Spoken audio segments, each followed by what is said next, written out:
आत्माओं, जीवन की उन व्यवस्थाओं को हम सब समझ रहे हैं जिससे हम अपने आप का उत्थान कर सके। ख्याल करना, वैसे चल रहा है 6 डाला का, और वैसे 6 डाला में हम दुख से भयभीत, सुख चाहे दुख ते भयभीत, भय का वर्णन चल रहा है। कल भी हमने ये चर्चा करी, आज सुबह भी ये चर्चा करी और आज शाम को भी ये भय की चर्चा कर रहा हूं, क्योंकि इस संसार में भय एक ऐसी चीज है कि जिसके कारण से आदमी बहुत कुछ करना चाहता है लेकिन भय के कारण से कर नहीं पाता है। रिस्क नहीं लेना चाहता है, इजी जीवन चाहता है, क्योंकि रिस्क लेंगे तो खतरा ज्यादा है। तो आप विचार करना, ये भय, डर, फियर जो भी है, जब तक जीवन में हमारे नहीं होगा तब तक हम अपने जीवन को आगे नहीं बना पाएंगे। 7 प्रकार के भय की चर्चा चल रही है। इहलोक भय, परलोक भय, मरणांतिक भय, आदि आदि। इहलोक भय कि इस संसार में हमारा क्या होगा, हमारा भविष्य कैसा होगा, हम भविष्य में कहां जाएंगे। इहलोक भय, आप विचार करके रखना, इस संसार में जीने की चाह तुम्हारी है, लेकिन भय के कारण से आप उन संसार के कार्यों में बहुत बार उलझ जाते हो। इहलोक भय कि संसार में आगे मेरा क्या होगा, भविष्य मेरा क्या होगा, हम ये काम करेंगे तो इसमें क्या होगा। जो ये तुम्हारी कल्पना परिकल्पना है, ये संसार का इहलोक भय दिखाता रहेगा। भविष्य की सुख की चाह इहलोक भय है। परलोक भय, परलोक का मतलब आप समझते हैं कि मरने के बाद मेरी गति क्या होगी। आज मेरे पास एसपी साहब, इस नगर के बहुत सारे वरिष्ठ लोग बैठे थे और बहुत सारी चर्चाएं उन्होंने की। आप विचार करके रखना, उन्होंने एक चर्चा की कि महाराज पुनर्भव क्या होता है, पुनर्जन्म क्या होता है। परलोक भय, पुनर्जन्म की व्यवस्था है। आप विचार करो, सोचो, चिंतन मनन करो कि हमारा अगला जन्म कहां होने वाला है। मैंने उनको बहुत अच्छा एक तरीका दिया। उन्होंने पूछा कि महाराज कि हमारा पिछला जन्म क्या था और अगला जन्म क्या होगा, आप बता सकते हो क्या। मेरे पास सब तरह के प्रश्न आते हैं, सारी खोपड़ियां आती हैं यहाँ पर, एक ही खोपड़ी सबको समझाती है। आप विचार करके रखना, मुझे मालूम है आप सबका भविष्य क्या है और आप सब कहां से आए। पुनर्भव की व्यवस्था है। जिन आगम इसको स्वीकार करता है, जैन आगम उसे स्वीकार करता है कि आदमी का पुनर्जन्म होता है। लेकिन आश्चर्य तो ये है कि जिंदगी भर पाप करने वाला भी आदमी मर जाए तो प्रीति भाई उसके नाम के आगे क्या लिखाते हैं, स्वर्गीय। क्या मजा है। जिंदगी भर तो जीवन में स्वर्ग का आनंद लिया नहीं, मरने के बाद फोटो में स्वर्गीय लिखा जाएगा। परलोक सुधर गया तुम्हारा, मरने के बाद सुधरेगा, जीवन में तो सुधर नहीं पाया। आज तक किसी भी पापी से पापी आदमी के मरने के बाद नारकीय नहीं लिखा गया, सब स्वर्गीय। तो आप सब लोग नारकीय हैं, स्वर्गीय हैं। आप नारकीय लिखवाना पसंद करना चाहते हो या स्वर्गीय लिखवाना पसंद करना चाहते हो। ना नारकीय लिखवाओ ना स्वर्गीय लिखवाओ, सीधे मोक्षगामी लिखवाओ। परलोक का मतलब है कि पर में हम कहां जाने वाले हैं। हर आदमी इस जन्म को सुधार नहीं पाता है, लेकिन पर जन्म के लिए व्यवस्थाएं बनाता है। और एक बात का हमेशा ख्याल रखना, जिसका ये जन्म नहीं सुधरा उसका परभव कभी सुधरने वाला नहीं है। परभव से वही डरेगा जो इस भव में गलत काम कर रहा होगा। अगर आपने अच्छे कार्य किए, इस जीवन में अच्छे कार्यों में आप लगे हुए हो, तो परभव की बिल्कुल व्यवस्था चिंता छोड़ दो। परभव अपने आप मिलेगा और अच्छा ही मिलेगा। इतना ही विचार करके रखना कि अगर आपका ये जीवन सुधर गया, वर्तमान का जीवन सुधर गया, तो पर्व का जीवन, दूसरा जीवन आपका सुधराया ही मिलेगा। एक पत्नी मेरे पास आई, आके बोली, महाराज मुझे हर जन्म में यही पति मिले। मैंने कहा यार, पत्नियां तो पतियों से बहुत परेशान रहती हैं, लेकिन तुम क्यों चाहती हो कि हर जन्म मेरे को हर जन्म में यही पति मिले अगली जन्म में? मैंने उससे पूछ लिया कि अगले जन्म में यही पति क्यों चाहती हो? उसने कहा महाराज एक जन्म तो लग गया इन्हें सुधारने में, अगली बार सुधराए तो मिलेंगे कम से कम। आप विचार करना, एक जन्म तो लग गया इन्हें सुधारने में, अगली बार सुधराए तो मिलेंगे। तो आप विचार करो, एक जन्म तो तुमने पूरा निकाल लिया अपने जीवन के थटकरम में, तो अगला जन्म कैसे सुधरेगा? इसलिए इस जन्म को सुधार लो, प्रभव की चिंता करने की जरूरत नहीं पड़ेगी। एक ज्योतिषी के पास एक व्यक्ति पहुंचा, उसने कहा कि मेरा भविष्य क्या होगा? मेरे पास भी आए। अभी पीछे में एक फैक्ट्री में रुका था, एक टाटा मोटर्स की में, मेरे पास वहाँ के एम्प्लॉयर बहुत सारे आकर बैठे, बोले मेरा भविष्य क्या होगा? मैं उनकी परछाई से पहचान गया इनका भविष्य क्या होगा। जिन लोगों ने सुना होगा मैंने डायरेक्ट बता दिया, अगर तुम्हारी यही आदत रही तो तुम्हारा भविष्य खराब है, और थोड़े सुधर गए तो आगे बहुत अच्छा होगा। वो 1 मिनट में उठ के चला गया। उसने कहा महाराज अंदर का पढ़ लेते, चलो भैया यहाँ से। तो आप विचार करके देखना, उसके साथ जितने लोग आए थे वो गए। मैंने दोस्तों से और पूछा, और किसको क्या पूछना है? उन्होंने मुझे कुछ नहीं पूछा, क्योंकि ये अंदर की कहीं बात बता दी इन्होंने तो गड़बड़ा जाएगा मामला। विचार करो, इतना ही सोचो, जिसका वर्तमान अच्छा होता है उसका भविष्य अपने आप अच्छा होता है। वर्तमान को अच्छा करने का प्रयास करो। जब तक तुम्हारा वर्तमान नहीं सुधरेगा तुम्हारा प्रभव सुधरने वाला नहीं है। प्रभव को सुधारना है तो वर्तमान के भव को सुधारने का प्रयास करो। कितना अच्छा जीवन मिला है। और मैं हमेशा कहता हूं पास्ट जो है वो सपना है, फ्यूचर जो है वो कल्पना है, प्रेजेंट जो है वो अपना है। पास्ट सपना है, फ्यूचर कल्पना है, प्रेजेंट अपना है। अपने में जियो, अपने को पा जाओगे, और एक दिन तुम अरिहंत हो जाओ तो कोई आश्चर्य की बात नहीं होगी। अपने में जीना ही नहीं चाहते हो। अपने में जीने वाला व्यक्ति वर्तमान में जीता है। पूछना तुम अपने आप से, अपने आप का चिंतन मनन करना कि भगवान के पास जाते हो, गुरुओं के पास जाते हो तो क्या पूछते हो कि महाराज आशीर्वाद दे दो मेरा बच्चा अच्छा हो जाए, आशीर्वाद दे दो मेरी पत्नी अच्छी हो जाए, आशीर्वाद दे दो मेरा पति अच्छा हो जाए, आशीर्वाद दो महाराज मेरा व्यापार अच्छा हो जाए, आशीर्वाद दो मेरा अड़ोसी पड़ोसी अच्छा हो जाए। एक आशीर्वाद मांग लो, महाराज आशीर्वाद दो मैं अच्छा हो जाऊं। अगर तुम अच्छे हो गए तो सारा जगत अच्छा हो जाए तो वो आश्चर्य की बात नहीं है। ख्याल करके रखना, अगर तुम अच्छे हो तो जगत तुम्हें अच्छा ही मिलेगा। जैसी दृष्टि वैसी सृष्टि, जैसी मति वैसी गति।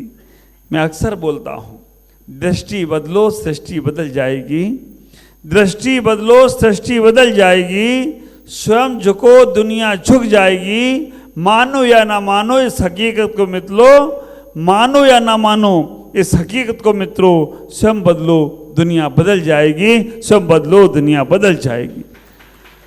सबसे पहले हमें प्रभव की चिंता करना है। प्रभव से हम डर लगता है तो आप उस प्रभव की ओर देखो ही मत। जैसा कॉपी में लिखोगे वैसा ही वो खुलने वाला है। जैसा पुस्तक में बांचोगे वैसा ही तुम्हारे जीवन में आने वाला है। हमें वर्तमान के जीवन को बहुत अच्छा बनाना है। हम परलोक भय से डरते हैं। क्यों? क्योंकि जिनका वर्तमान खराब होता है उनका भविष्य अपने आप खराब होता है। और मैं आपसे कहूं कि अगर आपको वर्तमान अच्छा करना है तो कभी कोई ज्योतिष के पास मत जाना। ज्योतिषी के पास चले गए तो वो तुम्हारा शायद वर्तमान खराब कर सकता है। ख्याल करना। आप इतना ही विचार करके रखना, अगर वर्तमान अच्छा करना है तो आप अपने परिवार में ही अपने आप को समझने का प्रयास करना। 9 ग्रह हैं और ग्रह तुम्हें ही सताते, हम साधु संतों को नहीं सताते हैं। कभी देखा कोई साधु महाराज ने अंगूठी वंगूठी पहन रखी हो, कभी ताबीज लटका रखी हो? कुछ नहीं, मस्त रहते हैं। जिसके पास जितना ज्यादा परिग्रह उसके पास उतना ज्यादा ग्रह। परिग्रह होगा तो ग्रह होगा, जहां परिग्रह ही नहीं है वहां काय का ग्रह। और ज्योतिष वाले के पास चले जाना। एक आदमी पहुंचा ज्योतिषी के पास, उसने कहा मुझे बहुत तकलीफ है, बहुत कष्ट है। उसने क्या किया जाए? उन्होंने कहा एक पूजा कर दूंगा, 501 रुपया लगेगा। उसने कहा 501 नहीं है। उसने कहा 251 दे देना, शनि ग्रह की बाधा है, निभाना पड़ेगी, 251 दे देना, पूजा कर दूंगा। नहीं है, 151 दे देना। नहीं है, 51 रुपये दे देना। नहीं है, भाई तू बोनी के टाइम पे आया है, तू 11 रुपये दे देना, मैं तेरा पूजा कर देता। उसने की 11 नहीं है। उसने कहा शनि तेरा क्या बिगाड़ेगा, तेरे पास जब कुछ है ही नहीं, जा इसका आराम कर, तेरा कुछ नहीं होने वाला। आप विचार करके रखना, जिसके पास कुछ है नहीं वो शनि क्या बिगाड़ेगा उसका। डॉक्टर भी तुम्हारी गाड़ियों को देखकर इलाज करते हैं। किसी डॉक्टर के पास चले जाना, लग्जरी गाड़ी में जाओगे बिल वैसे ही बनेगा। ऑटो रिक्शा से जाओ, वो कहेगा ठीक है भाई, कम हो जाएगा। आप ख्याल करके रखो, आज सारी जगह दुनिया शंकर जी के पीछे पड़ गई। शनि महाराज, हिंदू संप्रदाय में शनि को सूर्य का बेटा कहा गया है।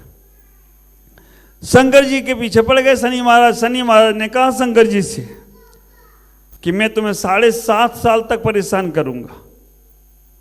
शंकर जी ने कहा तुम मेरा कुछ नहीं बिगाड़ सकते, मैं 7.5 साल तक तुम्हें छोड़ूंगा नहीं।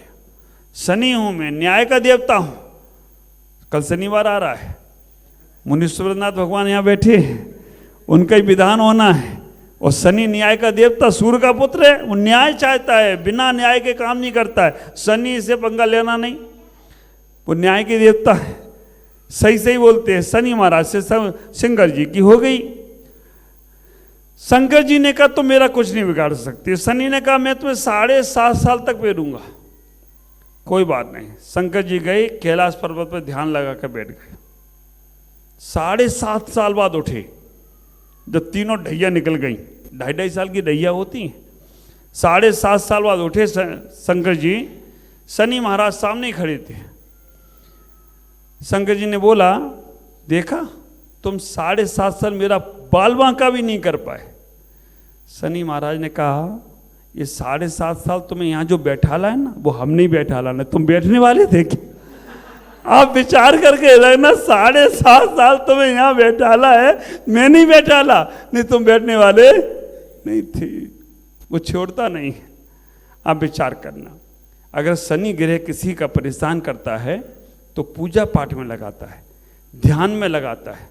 शनि अगर तुम्हारी कुंडली में उच्च का आ जाए तो तुम्हें बैराग दिला देता है। 10वें भाग में अगर शनि आए तो आप विचार करके रखना, आप बहुत बड़ी तपस्वी बनोगे।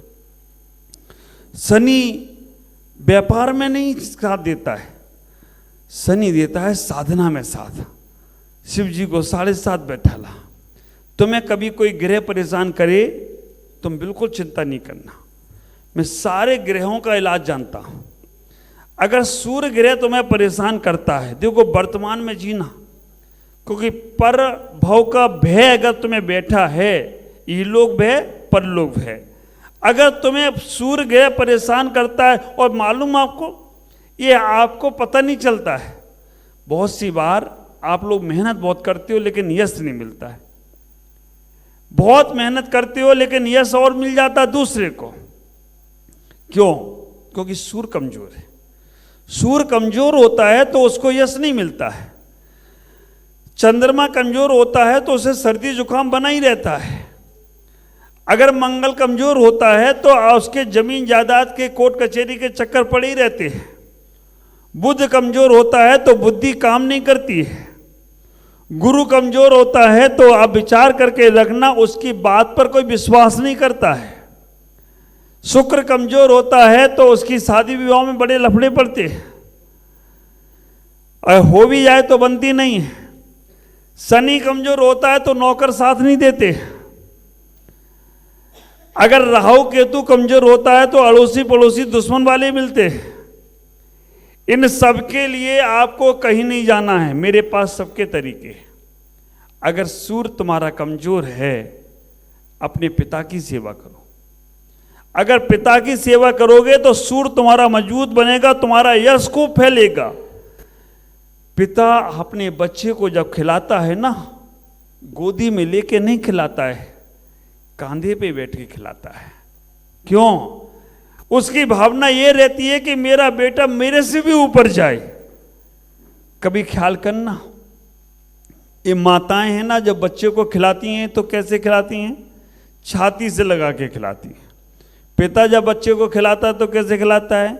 उछाल उछाल के खिलाता है। बच्चे को जब दर्द होता है ना तो क्या बोलता है? ओई माँ। और बच्चे को अगर डरावनी चीज दिख जाए तो क्या बोलता है? बाप रे। बाप इतना भयानक है क्या? आप विचार करना, बच्चे को दर्द होता है तो बोलता है ओई माँ, और बच्चे को अगर डरावनी चीज दिख जाए तो बोलता बाप रे। ये बाप को इतना भयानक किसने बनाया? इन माताओं ने बनाया। ये माताएं अपने बच्चे गलती करें तो कहते आने दो तुम्हारे पापा को। बच्चा गलती करे तो मां कहती आने दो पापा को। और बच्चा समझता है कि पापा कोई भयानक चीज है, वो डर जाता है पापा नाम सुनकर। आप विचार करना उसे, और आप विचार करना, जब बच्चे को दर्द होता है तो मां याद आती है, और जब बच्चे को डरावनी चीज दिखती है तो पिता याद आते हैं। दूसरा कारण ये भी है, मां बच्चे को खिलाती है तो छाती से लगा के खिलाती है। पिता बच्चे को खिलाता है तो उछाल उछाल कर, तो बच्चा डर जाता है, कहीं ने उछाल तो दिया और हाथ लिए से बांध लिए तो मेरा क्या होगा, वो डर जाता है। तीसरा कारण है, छोटी मोटी तकलीफों में माँ साथ देती है। छोटी मोटी तकलीफ हो तो माँ साथ देती है, तो छोटी मोटी तकलीफ में वही माँ बोलता है। लेकिन जब बड़ी तकलीफ आती है तो पिता ही साथ देता है। घर में गीला पड़ा हो तो माँ खुद गीले में सो जाती है, बच्चे को सूखे में सुला देती है। लेकिन अगर उसी जगह पिता हो ना, तो वो गीले को जहाँ से गीला हो रहा है उस छत को पूरा नया बना दे, तो कोई आश्चर्य की बात नहीं होगी। इतना ही विचार करना। अगर तुम्हारा जीवन में यश पाना है, सूर्य कमजोर है तो अपने पिता की सेवा करो। अगर चंद्र कमजोर है तो अपनी माँ की सेवा करो, माँ को खुश रखो, तुम्हारा बहुत अच्छा जीवन होगा। मंगल कमजोर हो तो अपने भाई की सेवा करो। मंगल कमजोर हो तो अपने भाई की सेवा करो, क्योंकि आज देखा जाए तो भाइयों से ही बहुत ज़्यादा जमीन जायदाद का, कोर्ट कचहरी का वाद विवाद बहुत चलता है।